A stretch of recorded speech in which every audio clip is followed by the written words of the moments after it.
I came home for my laptop and heard my husband laughing outside. She still thinks she lost it, he said.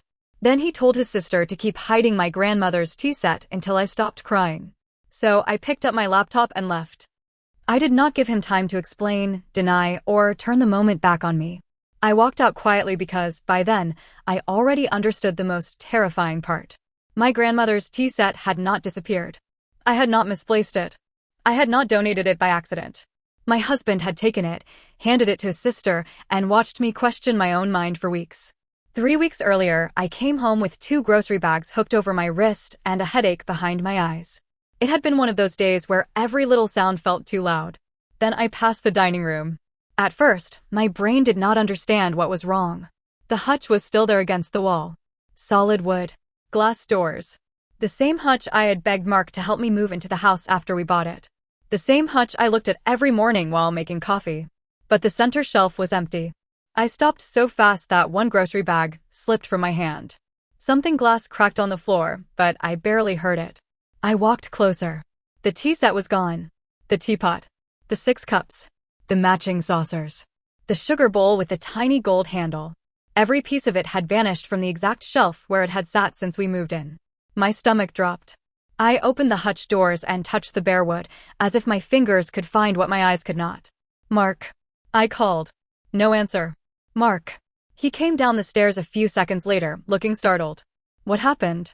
I pointed at the hutch. It's gone. He looked where I was pointing. What's gone? My grandmother's tea set. For a second, his face was blank. Then concern appeared so smoothly that I believed it. What do you mean gone? I mean gone. My voice cracked. It was right here. It's always right here. He stepped closer and looked into the hutch. Did you move it? No. Maybe you put it somewhere safe? Why would I do that? I don't know, he said gently. I'm just asking. That tea set was not expensive. I know that is the first thing some people will think. It was not rare. It was not something you would see behind museum glass. But it belonged to my grandmother Ruth, and that made it irreplaceable to me. She raised me through the years after my mother died. Other adults came and went. They brought food. They said kind things. They told me grief would get easier. Grandma Ruth stayed. She brushed my hair before school when I could barely get out of bed. She sat beside me when I refused to talk. She made tea on Sunday afternoons in that cream and gold set, not because we needed tea, but because she believed small rituals could hold a person together. When she left it to me, she did not say it was valuable. She said, some things survive because people choose to protect them. So when I saw that empty hutch, it felt like I had failed her. Mark pulled me into his arms. Breathe, he said. We'll find it. I didn't move it. I believe you. He said it softly, and I clung to it. We searched the house for hours. Closets. Cabinets. Storage boxes. The garage. The small space under the stairs. Mark checked places that made no sense, and at the time I thought that meant he was desperate to help. Now I know he was performing concern. At one point, I sat on the dining room floor, staring at the empty hutch while my throat burned from crying. Mark crouched in front of me and rubbed my arms. We're both exhausted, he said. Let's sleep and start again tomorrow. I wanted to believe this was something normal. A mistake. A mystery. Anything except what it really was. So I nodded. The next morning, the hutch was still empty. For the first few days, Mark acted like the perfect husband. He made coffee before I came downstairs. He squeezed my hand when I got quiet. He told me not to blame myself. Then his comfort changed. It started during breakfast. He was standing at the counter with his mug when he said, "Can I ask you something without you getting upset?" I looked up. What? Are you completely sure you didn't pack it away? I stared at him. For what reason? I don't know. Maybe to clean the hutch. Maybe you got nervous about it breaking. You've been stressed. I look at that hutch every morning. I know. So why would I pack it away and forget? He sighed like he was trying to be careful. Stress does strange things. That was the first crack. Not enough to break me. Just enough to make me doubt the ground under me. I told him again that I had not moved it. He nodded, but there was pity in his eyes now, and that pity frightened me more than suspicion would have. A few days later, he brought up the donation boxes. The month before, we had cleaned out the garage. Old clothes, extra kitchen items, books, and things we should have thrown away years earlier. Mark mentioned it while we were folding laundry. We donated a lot that weekend, he said. I looked at him. The tea set wasn't in the garage. I'm not saying it was. Then why bring it up? Because you were rushing that day. You wanted everything cleared before the weekend was over. Is there any chance a box got mixed in? No. He watched me for a moment. Not even a small chance? I hated that question. Because the more he asked it, the more my own certainty started to feel like stubbornness. No, I said again, but this time my voice was weaker. He noticed. After that, he fed me doubt in small doses. Maybe don't tell people yet. They'll just make you more anxious. Calling the police might be embarrassing if we find it packed somewhere. I don't want you spiraling over something we may still solve. It always sounded like concern. That was why it worked. If he had been cruel, I might have fought back sooner. But he touched my shoulder. He lowered his voice. He made me feel like he was the only calm person in the room. By the second week, I was checking places I knew I had already checked. I opened kitchen cabinets at midnight. I searched my car twice. I went through old photos on my phone, trying to prove the tea set had still been in the hutch after the garage cleanout. Then I found one. It was a blurry photo from a week after the donations. Mark was standing in the dining room holding takeout, smiling at something off camera. Behind him, through the glass of the hutch, I could see the tea set. I zoomed in until the image blurred. There it was. I brought the phone to him with shaking hands. Look, I said. This was after the donation day. It was still there. Mark studied the photo. For a moment, he said nothing. Then he handed the phone back. Okay, that rules out the donation boxes. I waited for more. I wanted relief from him. Alarm. Anger. Anything that matched what I felt. Instead, he kissed my temple and said, "We'll keep thinking." After that, he stopped suggesting I had donated it. He started suggesting I was becoming obsessed. One night, he took me to a restaurant downtown. I did not want to go, but he said I needed to get out of the house. He said staring at the hutch was making everything worse. I sat across from him under warm lights, wearing a dress I had not wanted to put on, staring at a menu I could not read. He reached across the table. "I miss you," he said. "I'm right here." "No," he said. "You're not. You're trapped in this grief, and I don't know how to reach you." My throat tightened. My grandmother's tea set is missing. I know. It mattered to me. I know that too. Then why do you keep talking like I'm doing something wrong? His face tightened. Only for a second. "I'm saying this because I love you," he said. "You are letting an object control your life." I pulled my hand away. His voice lowered. "I don't want our marriage to become a shrine to your grandmother." The sentence hit so hard I forgot where I was. Around us, people laughed softly over drinks. Forks touched plates. A server walked past with a tray of glasses. The world kept moving like my husband had not just called the tenderest part of my grief a problem. "She raised me," I said. "I know. That tea set was mine." "And if we never find it," he asked, "are you going to punish both of us forever?" I did not answer. Because for the first time, I wondered if he was right. Maybe I was too attached. Maybe grief had made me irrational. Maybe I was turning a missing heirloom into something bigger than it needed to be. That night, I cried in the bathroom with the shower running so he would not hear me. When I came out, Mark was sitting on the bed. "Come here," he said softly. And I did. I let the man who caused the wound comfort me from it. The truth came out because I forgot my laptop. It was a Thursday morning. I had left the house in a hurry, already running late, and got halfway down the road before I realized my bag felt too light. My laptop was still on the kitchen counter. I turned around. Mark worked from home, so I knew he would be there. His car was in the driveway when I pulled in. Everything looked normal, which almost makes me angry now. The house looked calm right before my life split open. I unlocked the door and stepped inside quietly because I thought he might be on a call. The dining room was to my left. The empty hutch caught my eye like it always did. I hated how much power it had over me by then. I hated that I still looked at it every morning, hoping the tea set would reappear. My laptop was on the kitchen counter. I picked it up and tucked it under my arm. Then I heard Mark laughing. The sound came from the back porch. The sliding door was cracked open just enough for his voice to carry into the kitchen. At first, I almost smiled. Some automatic habit of being his wife. Then I heard Melissa's name. "Melissa, relax," he said. "She has no idea." I froze. There are moments when your body understands before your mind does. My hand tightened around the laptop. Mark laughed again, quieter this time. "She still thinks she lost it. Or donated it. I don't know. She keeps going back and forth." My breath stopped. He paused, listening to her. Then he said, "I know it sounds bad when you say it like that, but it worked." The room seemed to tilt. I stepped closer to the counter, not toward the porch. I needed something solid under my hand. Just keep it in the guest room closet for now, he said. A few more months. Once she stops crying about it every night, you can bring it out. The guest room closet. His sister's guest room closet. My grandmother's tea set had not vanished. It had not been misplaced. It had been hidden. He kept talking. She never used it anyway. It just sat there.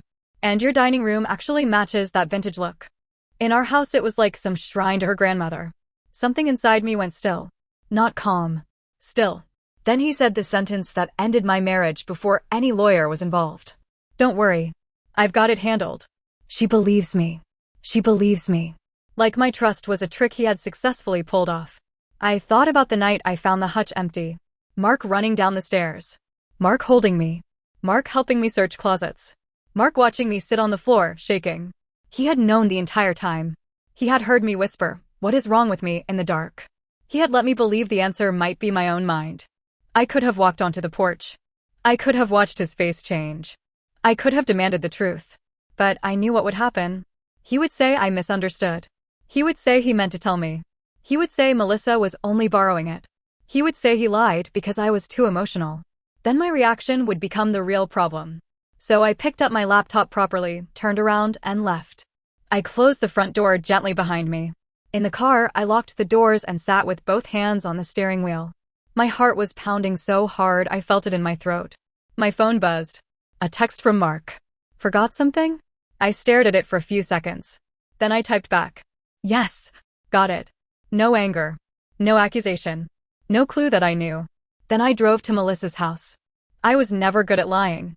My face always gave me away. If I was upset, people knew. If I was angry, my voice shook. But that morning, something colder took over. The drive was short enough that I did not have time to talk myself out of it. Melissa's car was not there when I arrived. Her daughter Nicole was home. I knew she had online classes some days because Melissa complained about it at family dinners. I knocked. Nicole opened the door with a bowl in one hand and confusion on her face. Hey, she said. What are you doing here?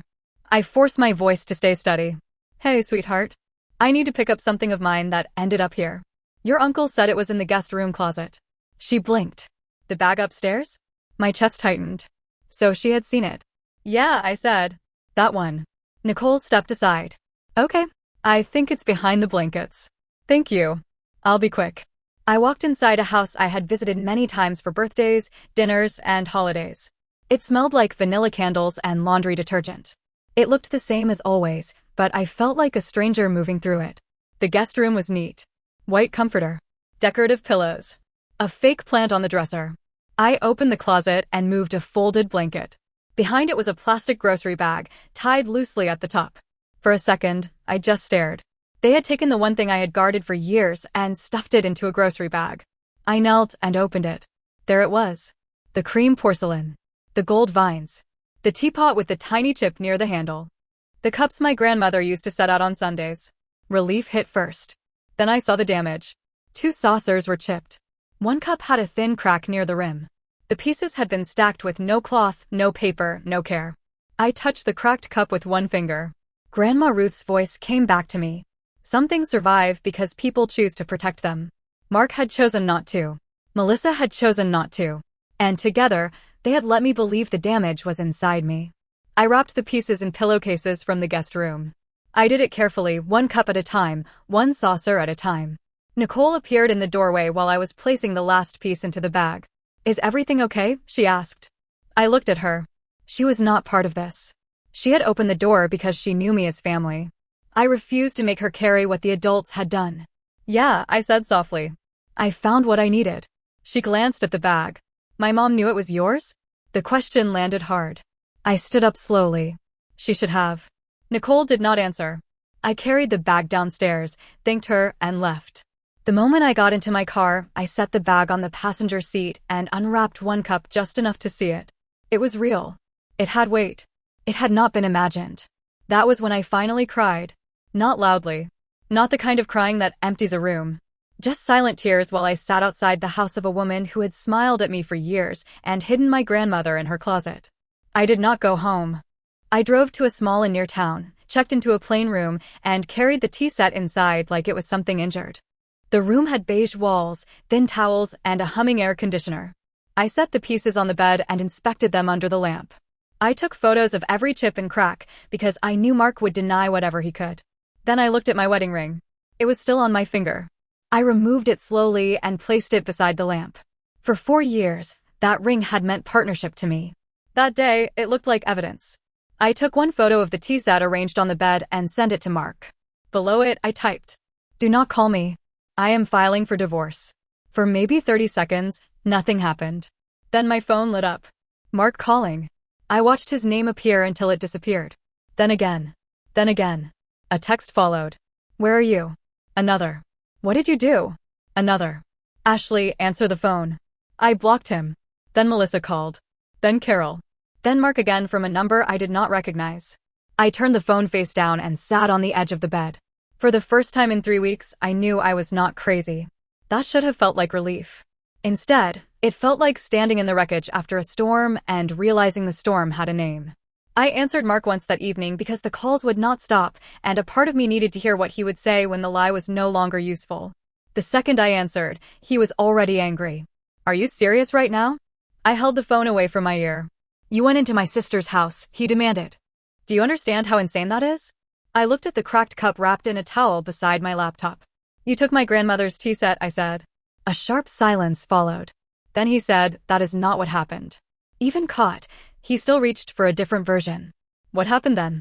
"Melissa liked it when she visited," he said. "She said it would look beautiful in her dining room." "You never used it." "It was mine." "I know that." "No, you don't." "I was going to tell you." "When?" "When you calmed down." There it was again. My emotions were the obstacle. My grief was the problem. His lie was just waiting for me to become reasonable enough to accept it. "You watched me search for it," I said. "You panicked. You helped me search." "I didn't know how to tell you after you reacted like that." "I reacted like something precious had been taken from my home." "It was not taken. I gave it to family. It was hidden in your sister's closet." He did not answer right away. When he spoke again, his voice was colder. "You are blowing up our marriage over dishes." "No," I said. "I am ending it because you made me doubt my own mind." "That is dramatic." "You told me I might have donated it." I said maybe. "You told me stress affects memory." "It does." "You told me my attachment to my grandmother was unhealthy." "Because this proves it is." That sentence ended something in me. This proves it is. He had hurt me, watched the hurt change me, then used the wound as evidence that I was unstable. My voice went flat. "Do not contact me again unless it is about the separation." He scoffed. "A lawyer is not going to care about old cups." "I do not care what a lawyer thinks about the cups." "Good, because you sound ridiculous." "I care what I know about you now." For the first time, he had no quick answer. Then he said, "Ashley, come home." It did not sound loving. It sounded like an order. I ended the call. After that, the messages came from everyone else. Melissa said I had humiliated her daughter. Carol said marriage required forgiveness. A mutual friend sent a long message that started with, "I'm not defending him, but..." I did not finish reading it. Nothing good comes after that sentence. Stephanie called 3 times. When I finally answered, I expected another lecture. Instead, she said, "Where are you?" I told her. A little while later, she knocked on the in-room door with takeout and a look on her face that made me cry before she even hugged me. She stepped inside, saw the tea set on the table, and whispered, "Oh, Ashley." That was all. No advice. No lecture. No mention of counseling. Just my name, said like she understood the shape of the damage. I told her everything. The empty hutch. The searching. The restaurant. The photo proving I had not donated it. The phone call on the porch. The guest room closet. She listened without interrupting. When I finished, she said, "He didn't just take something from you. He watched what it did to you and kept going." I looked down at my hands. That was the clearest anyone had made it. The next morning, I contacted Brian. I kept it simple. I said I needed to separate from my husband and protect my belongings. He asked calm questions. House documents. Bank accounts. Messages. Proof that the tea set belonged to me. I had more proof than I realized. A photo of the tea set in our hutch after the donation weekend. A photo of it recovered from Melissa's guest room. Messages from Mark calling it a gift. Call logs. Texts where he called me unstable, selfish, and dramatic. Brian told me to stop answering calls and save everything. So I did. That was harder than I expected, not because I wanted to hear from Mark, but because silence feels unnatural after years of marriage. Your hand reaches for the person before your mind remembers that person is no longer safe for you. A few days later, Mark sent a picture of the empty hutch. Under it, he wrote, "This is what you destroyed us over." I saved the screenshot and did not respond. A week later, I returned to the house with Stephanie to collect my personal things. Mark was not there. The time had been arranged so there would be no confrontation. The house felt too clean, like someone had prepared it for witnesses. The hutch still stood in the dining room. Empty. I stood in front of it for a while. For weeks, that empty shelf had made me feel broken. Now I saw it differently. It had been telling the truth before I was ready to hear it. Something was missing from that house long before the tea set was gone. Stephanie touched my arm. "You don't have to take it," she said. I opened the glass doors one last time. There was a faint rectangle in the dust where the teapot used to sit. Then I closed them. "I don't want it." We packed my clothes, journals, a few framed photos, and the small things that still felt like mine. I did not take the hutch. I did not take the dishes we bought together. I did not take anything that felt tied to the version of my life I had finally stopped defending. On the kitchen island, there was an envelope with my name on it. Stephanie saw it too. "Don't open it here," she said. So I took it with me. Back at the inn, I opened it. For one foolish second, I thought it might be an apology. It was not. It was 3 pages of Mark explaining himself. He wrote that he had felt ignored in our marriage. That my attachment to old memories made him feel like he was competing with the past. That Melissa had always admired the tea set. That giving it to her was supposed to help bring the family closer. That he panicked when I reacted badly. That he lied because he was scared of my emotions. Near the end, he wrote, "I hope one day you realize I was trying to move us forward, and you chose the past." I read that line twice. Then I folded the letter and placed it with the screenshots. Not because it hurt me more. Because it explained him perfectly. To Mark, moving forward meant erasing anything he did not control. To me, moving forward meant refusing to live with someone who could smile while I questioned my sanity. The separation papers were filed soon after. His family reacted exactly how I expected. Carol told people I had abandoned a marriage over old cups. Melissa said I had manipulated her daughter. Some people believed them because that version was easier. It made me sound petty and Mark sound foolish instead of cruel. I stopped trying to correct everyone. Stephanie helped me pack the tea set properly.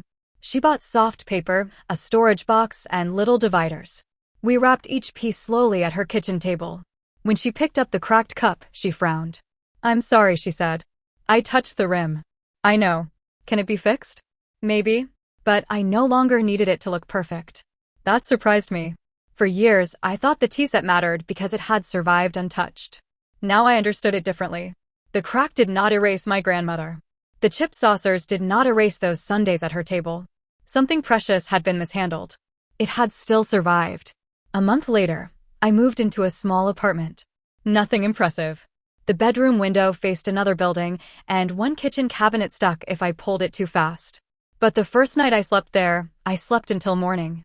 No careful voice telling me what I remembered. No empty hutch waiting in the next room. No husband holding me with the same hands that had taken from me. The tea set sits now on a simple shelf in my living room. Not hidden. Not displayed like a museum piece. Just there. Sometimes I make tea in one of the uncracked cups. The first time I did, I cried on the kitchen floor. Not because I was broken. Because I felt, for the first time in weeks, like I had come back to myself. I am still angry. I think I will be for a while. But anger feels cleaner than confusion. Mark wanted me to believe I was unstable so he would not have to admit what he had done. His family wanted the betrayal shrunk into something small enough to forgive. Some friends wanted a softer version where nobody had to choose sides. I cannot give them that. Maybe people will always say I ended my marriage over porcelain. Maybe they will say I should have talked longer, forgiven faster, tried harder. But I know what happened in that house. I know the difference between a mistake and a plan. I know the difference between losing something and being taught not to trust yourself. And I know this. If someone can watch you cry over a wound they caused, then hold you at night while hiding the truth, the marriage is already over. I did not leave because of a tea set. I left because the person sleeping beside me was the one making me afraid of my own memory. And if that makes me unforgiving, I can live with that. At least now, when I look at the shelf in my quiet apartment, I know exactly what is real.